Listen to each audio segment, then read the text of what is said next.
De vives critiques sur la création du Haut Conseil du dialogue social des organisations syndicales majeures dénoncent le processus de désignation des membres de ce conseil illégitime et inefficace. C'est ce qu'en pensent certains acteurs. L'avis d'analyse à suivre dans ce 19h30. Vers l'opérationnalisation du vote électronique au Parlement burkinabé, c'est le président Bala Alassane Sakandé qui l'a annoncé au cours d'une cérémonie de présentation de vœux de nouvel an. Voici pour le sommet. Dans ce 19h30, nous irons aussi à la découverte des jeunes burkinabés qui s'expriment par le corps, fruit d'un projet de formation en danse contemporaine au Centre de développement chorégraphique La Termitière. Ravi de vous retrouver. Bonne et heureuse année 2018. Véritable tir groupé contre un organe non encore opérationnel, syndicats, partis politiques, réseaux sociaux. Il condamne la mise en place du Haut Conseil pour le dialogue social, insensé, illégitime, budgétivore. Chacun y va de son commentaire. Alors, pourquoi tant de tollé autour d'un organe censé faciliter le dialogue social tant recherché, le Haut Conseil du dialogue social, un mort-né? Eh bien, nous avons donné la parole à des analystes. Le décryptage, c'est signé Roméo Koïta. Tout le long de l'année 2017, le Front social n'a eu de cesse de bouillonner au Burkina Faso avec une avalanche de grèves et de sit-ins, notamment dans les différents secteurs de l'administration publique. La raison, un bras de fer qui oppose d'un côté les travailleurs qui réclament l'amélioration de leurs conditions de vie et de l'autre, le gouvernement qui refuse de céder. C'est dans un tel contexte que naît le Haut Conseil pour le dialogue social, une institution dont l'objectif est de remettre à plat le dispositif de rémunération des travailleurs du public pour faire disparaître les dysfonctionnements et injustices afin de parvenir à repartir sur des bases acceptables par tous. Pour son opérationnalisation diligente, les membres ont été nommés le 4 janvier dernier en Conseil des ministres. 55 au total, ils sont composés de 17 représentants du gouvernement, 20 représentants issus des organisations professionnelles d'employeurs et 18 des organisations syndicales de travailleurs. Jusque-là, tout va bien. Mais ce qui pose problème, c'est le processus de désignation des représentants des organisations syndicales. Du côté de la CGTB, la Confédération Générale du Travail du Burkina, on remet déjà en cause la crédibilité des représentants syndicaux dans cette institution. Notre position, nous avons dit, les pays dans lesquels le Haut Conseil du dialogue social est mis en place, c'est des pays où le contenu de la Convention 98 et 87 de l'OIT sont respectés. Ces conventions disent que dans le pays, quel que soit le nombre des syndicats, il faut faire des élections professionnelles. Et permettre aux travailleurs de dire, voilà, moi, je donne, en tout cas mon avenir sur 5 ans-là, à tel syndicat pour me défendre. Et on dépouille, on dit dans le pays, voilà les organisations qui sont les plus représentatives. Et ce sont ces organisations, 2 ou 3, qu'on consulte, et puis ils envoient des représentants dans un Haut Conseil du dialogue social. Non seulement le gouvernement ne veut pas prendre les textes pour faire les élections professionnelles, il fabrique un truc qu'il met en place et il veut coopter des gens dans l'ombre de gauche à droite, dire qu'ils sont des syndicalistes, des gens qui ne sont pas représentatifs, pour venir parler au nom des travailleurs et parler du dialogue social. Est-ce que quand on aime son pays, là, on doit prendre ce type de chemin? À peine les membres nommés que l'institution est déjà frappée d'illégitimité. Peut-on déjà penser que le Haut Conseil pour le dialogue social est un mort-né? En tout cas, certains analystes sont sceptiques quant à la capacité de cette institution à instaurer un véritable dialogue social au Burkina Faso. Je ne suis pas sûr que c'est à travers la création de nouvelles institutions qu'on va arriver à instaurer un dialogue social fécond. Je pense plutôt que le plus important, c'est de banaliser, d'institutionnaliser le dialogue social à tous les niveaux de l'appareil étatique, tous les niveaux dans les administrations, dans les différentes institutions. Au sein de chaque ministère, par exemple, au sein de chaque administration, que le dialogue soit une valeur. Le dialogue ne soit pas considéré comme, c'était le cas par le passé sous l'ancienne régime, comme un instrument de domination. C'est-à-dire qu'on met en place le dialogue lorsqu'on est en position de faiblesse, et dès lors que la situation se rétablit, on oublie tous les engagements qu'on a pris. Donc je pense que c'est une question de culture politique. Une question de culture politique qui va au-delà de la guéguerre de représentativité entre syndicats. C'est l'opportunité même de l'institution qui est remise en cause. Certains pensent que le Conseil économique et social, qui est un organe consultatif, aurait pu jouer ce rôle. Moi, je voyais beaucoup plus une institution comme le Conseil économique et social, à qui on peut confier cette mission-là de façon ponctuelle et puis qui peut soumettre des conclusions au gouvernement.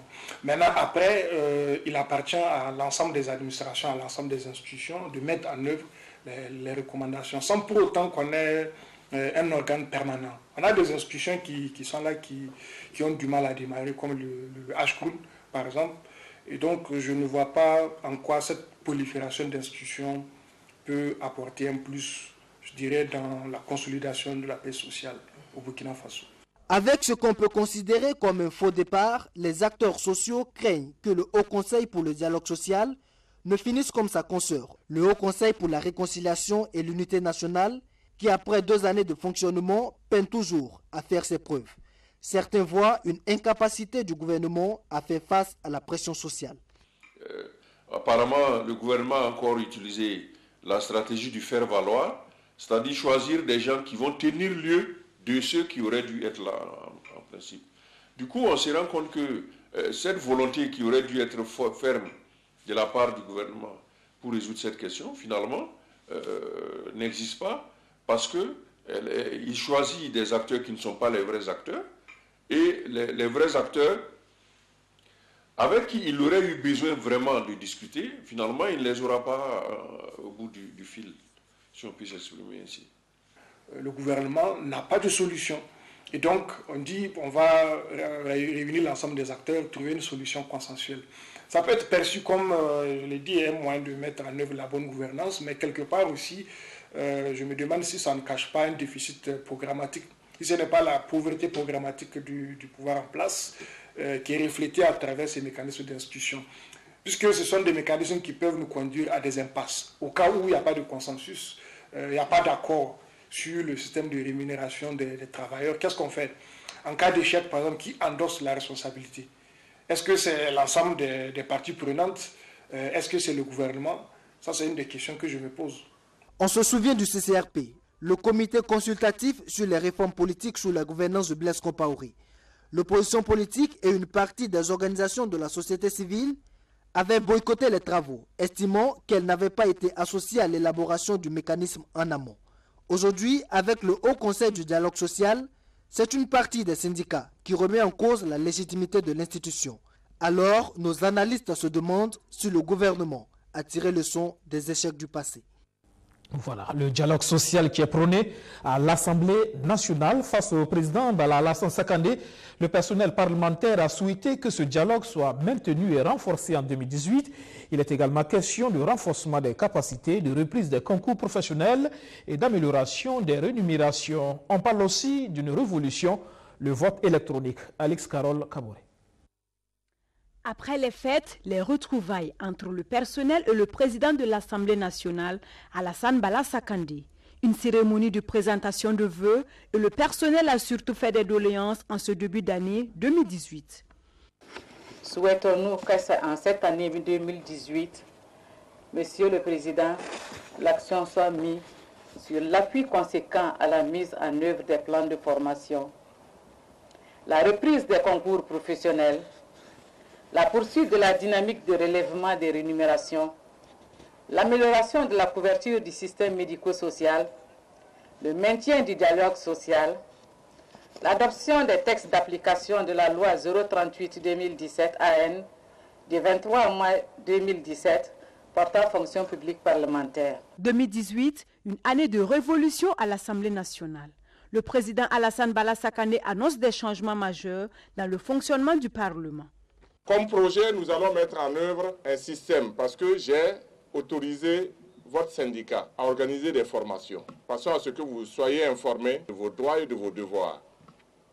Que nous puissions, comme je dis, de l'agent de liaison au cadre. Il n'y a pas des horaires pour les cadres et des horaires pour les travailleurs, comment dirais-je, les agents de liaison, les autres employés. Nous sommes tous soumis aux mêmes horaires, sauf naturellement les députés. Et donc nous allons mettre en place un système qui nous permettra de contrôler les horaires, les présences des uns et des autres au bureau. Au niveau de l'Assemblée, au niveau de l'hémicycle également, ce système sera mis et je profite de l'occasion de donner l'information aux députés que s'il plaît à Dieu, à la reprise de la session, les votes qui prennent souvent 3 à 4 heures de temps feront désormais seront désormais du passé parce que nous avons entamé des négociations pour en arriver au vote électronique. J'ai vu qu'à l'Assemblée nationale, lorsqu'il s'agit, même pour demander à certains de faire leur travail, il faut mettre en place un comité. Et ce comité fait appel toujours à des rétributions, en plus du salaire, en plus des indemnités de session. Il va falloir que nous regardions cela. Lorsqu'on se regarde dans une glace, ça peut paraître comme du double emploi. La réflexion est lancée et je voudrais demander la participation de tous. À cette traditionnelle présentation de vœux, Alassane Bala Sakandé prévoit une relecture du règlement intérieur de l'Assemblée nationale. À cela, il recommande que la commission chargée de cette relecture mette l'accent sur la femme. L'idée est de permettre aux femmes d'être plus représentées dans les sphères de prise de décision au sein de l'hémicycle. Le Parlement burkinabé a voté en fin d'année 2017 un code général des impôts, un code beaucoup plus souple qui devrait, selon les spécialistes, permettre aux services fiscaux et aux contribuables d'être en accord. Il s'inspire de la conjoncture internationale, mais sa mise en œuvre pourrait connaître quelques difficultés. C'est ce que nous dit un expert fiscal que Alfred Chouye a rencontré. C'est à l'unanimité des 117 votants que le nouveau code général des impôts a été adopté le 20 décembre dernier. Un projet de loi, faute de 821 articles, portant sur les impôts directs et des taxes assimilées, les impôts indirects et des taxes assimilées, les droits d'enregistrement des thèmes, les obligations et les régimes d'imposition, entre autres. La loi vise une fiscalité de développement à la faveur de la conjoncture nationale et internationale. Il est important de se rappeler la crise des subprimes aux États-Unis, la crise de la dette publique en Europe, et puis ce qu'il est convenu d'appeler le BEPS, Based Erosion and Profit Shifting, et puis le contexte bien sûr communautaire de l'UEMOA et puis de la CEDEAO. Et enfin, le climat des affaires est plus proche de nous, l'actualité sur les Panama Papers et puis les Paradise Papers. Sur le plan national, il faut dire que le CJ intervient justement dans le cadre de l'implémentation du PNDS. C'est donc un projet de loi souple, cohérent dans l'articulation des règles et efficace qui vient d'être adopté. Il s'adapte d'abord au contexte international qui veut que les États implémentent les dispositions qui sont prises, qui ont été adoptées par le G20. Le G20 avec l'OCDE a essayé d'adopter un certain nombre de principes actions qui sont au nombre de 15, qui veulent que dorénavant les États accordent beaucoup de place à la lutte contre justement l'érosion des bases d'imposition. Ça voudrait dire qu'il faut travailler avec ce contexte des Panama et Paradise Papers à faire en sorte que chaque contribuable contribue effectivement à hauteur de sa capacité contributive.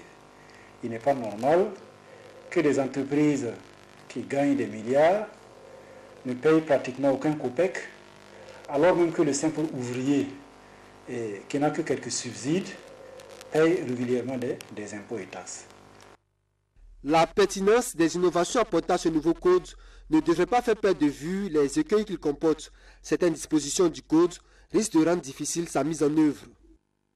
On a voulu simplifier les textes pour les contribuables, mais en même temps, on a institué des procédures, des formalismes qui pourraient rendre un peu les choses difficiles pour les contribuables. Parce que lorsque vous avez un droit et que pour le mettre en œuvre, vous avez besoin d'un document qui doit être délivré par l'administration, et quand on sait que dans nos administrations, pour diverses raisons pertinentes ou non, il peut y avoir souvent des difficultés, de la lenteur dans la production de certains documents. Donc, nous pensons que dans cet effort de simplification, il faudrait revoir comment faire en sorte pour que justement la délivrance de ce type de documents ne vienne pas empêcher les contribuables de jouir pleinement de leurs droits. Du point de vue aussi de la lutte contre la fraude, constatons qu'il y a un effort dans l'implémentation des 15 actions que le BEPS a prévues à travers l'OCDE, mais il y a quand même quelques actions qui ont été omises. Nous voulons parler particulièrement de la déclaration pays par pays, ce qu'on appelle en anglais le country by country reporting. Alors ça, c'est le type de déclaration qui permet de contrer la fraude au niveau des multinationales. Parce qu'avec une telle déclaration, on peut faire une répartition entre les activités et puis les bénéfices et les pays dans lesquels justement ces bénéfices sont logés. Si l'on constate que les activités sont exercées majoritairement dans tel continent, dans un continent A, mais que les profits se retrouvent dans un continent B, on peut tout de suite comprendre que là, il y a une manière indirecte de transférer le bénéfice vers justement le continent B. Et en ce moment, ça va permettre aux États de prendre les mesures pour rectifier cela, afin que le continent B ne devienne pas définitivement un paradis fiscal. À la lumière des limites du nouveau Code général des impôts, il importe pour le contribuable d'opérer des choix fiscaux intéressants, mais surtout de se conformer aux nouvelles dispositions. Intervient alors le rôle du Conseil fiscal. La réplique de Donald Trump à Fire and Fury, le feu et la colère, le livre polémique publié vendredi sur la vie du président américain à la Maison-Blanche. Je suis génie stable, a déclaré Donald Trump. Donald Trump répond aux attaques déclenchées par Fire and Fury. C'est le titre d'un livre qui balance sur le président une immersion dans la vie à la Maison-Blanche, publié vendredi.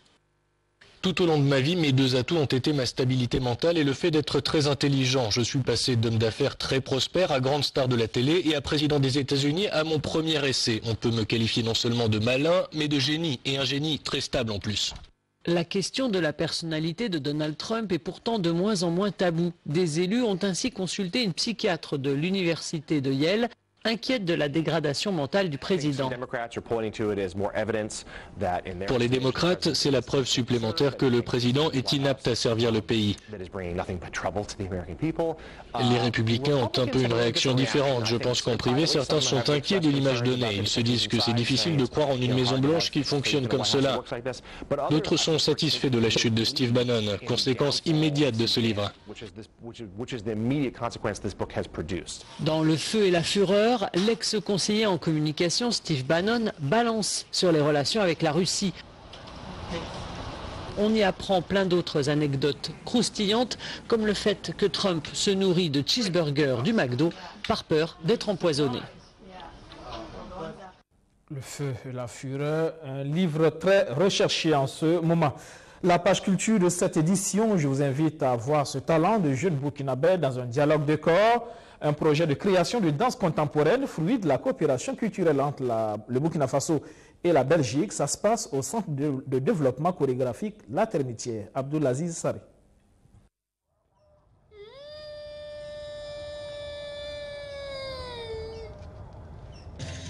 Comme dans un film d'horreur, et pourtant nous sommes bel et bien un spectacle de danse contemporaine. Ici, c'est silence radio, les mouvements du corps remplacent les mots. Et c'est ce qu'on appelle des danses thématiques, où chaque geste véhicule un message. C'est le fruit d'un projet de formation artistique dénommé Yelendon, qui signifie en langue nationale djoula, danser à la lumière. Un projet destiné à des jeunes dans le but de leur ouvrir la voie au métier de la danse.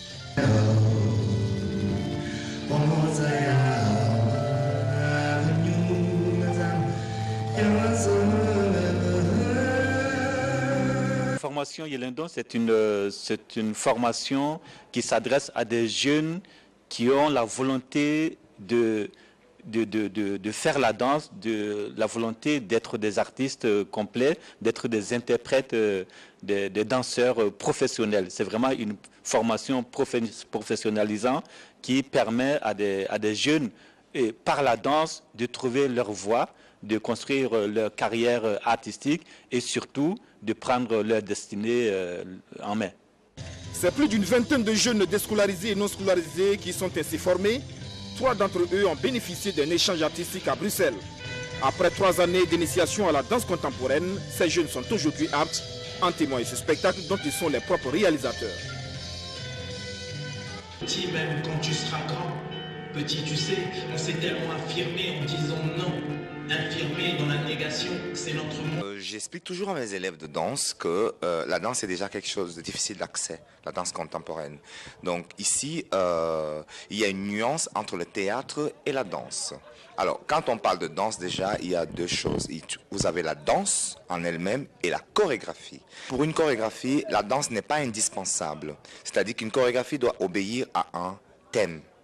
Donc, on peut utiliser des éléments de théâtralité et ça devient de la danse-théâtre, mais on a aussi, le but c'est de garder un peu d'abstraction, parce que si on est trop anecdotique, on tombe directement dans le théâtre. Cette danse, je peux dire, ici, ça m'a pris 3 ans. Voilà, et je suis en fin de formation là, et on a pris nos diplômes la semaine surpassée. Voilà, j'adore cette danse. Et c'était mon rêve, cette danse, et cette maison aussi. Et à quelque part, c'est une rêve réalisée de me retrouver dans cette maison et aussi arriver au bout de cette formation. Le projet Yelendon a vu le jour en 2009. Depuis 9 ans, il forme des jeunes de profils variés et les accompagne dans la maîtrise et la compréhension de la danse contemporaine. Voilà, et il y a cet album qui vient de sortir. Les observateurs avisés de la musique en disent déjà beaucoup de bien. C'est le 8e de la carrière de l'artiste chanteur burkinabé Dicko Fils, un cru qui se veut universel, une mosaïque sonore harmonieusement réussie. C'est un denke qui emballe l'album des grandes ambitions pour l'artiste Mireille Douagno.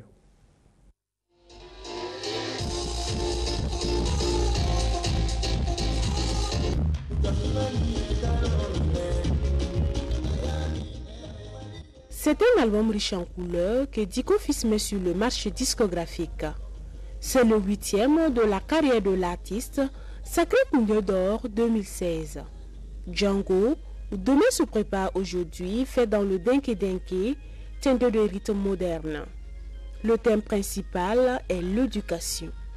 Une œuvre avec laquelle l'artiste va à la conquête des scènes musicales internationales, les vrais. Partout sur les festivals, il y a les Maliens, il y a les Sénégalais, les Guinéens, les Ivoiriens, mais pas d'artistes burkinabés. Voilà, donc pour qu'on puisse vraiment dépasser ça, il faut faire des musiques aujourd'hui. Même Amadou et Mariam, qui faisaient la guitare et la voix, sont rentrés dans le world music aujourd'hui. Donc je pense qu'il faut qu'on accepte. Voilà, nous on veut aller plus de l'avant, conquérir toutes les scènes du monde entier. Pour cet album, c'est de me faire accepter sur les scènes, parce que je vois qu'il y a des festivals qui ont voulu que je joue, mais ils ont été clairs avec moi. Il faut présenter un disque ou au minimum les 10 titres. Voilà, donc c'est ce qui a fait que je n'ai même pas voulu mettre un featuring dedans, que ça soit vraiment du Dicko Fils. À peine sorti ce 5 janvier, que l'artiste annonce déjà des tournées dans la sous-région et en Europe. Le lundi, je vais pour les États-Unis pour 10 jours, voilà, pour ce festival de casse là. Et après ça, quand je reviens en mois de mars, j'ai des tournées en Afrique, parce que je dois jouer au Massa. Et après ça, je dois partir en Belgique en fin mars pour la tournée. Et je suis, pour vous dire que je suis ambassadeur d'Enfants du Monde. Voilà, je suis ambassadeur d'Enfants du Monde pour la scolarité des enfants. Donc ça veut dire en mois d'avril déjà, on doit commencer en Haïti. Voilà, il y a le Burkina Faso, il y a la RDC, il y a le Bénin, et puis il y a la Suisse, il y a plusieurs pays. Donc c'est moi qui les ont pris en tant que Burkinabé, parce que je suis Pelle, vous savez, les Pelles sont plus touchés dans cette histoire-là. Donc en mois d'avril, déjà, on va donner la grande tournée pour l'éducation avec Enfants du Monde. L'album a été travaillé aux États-Unis et au Burkina Faso par 4 arrangeurs.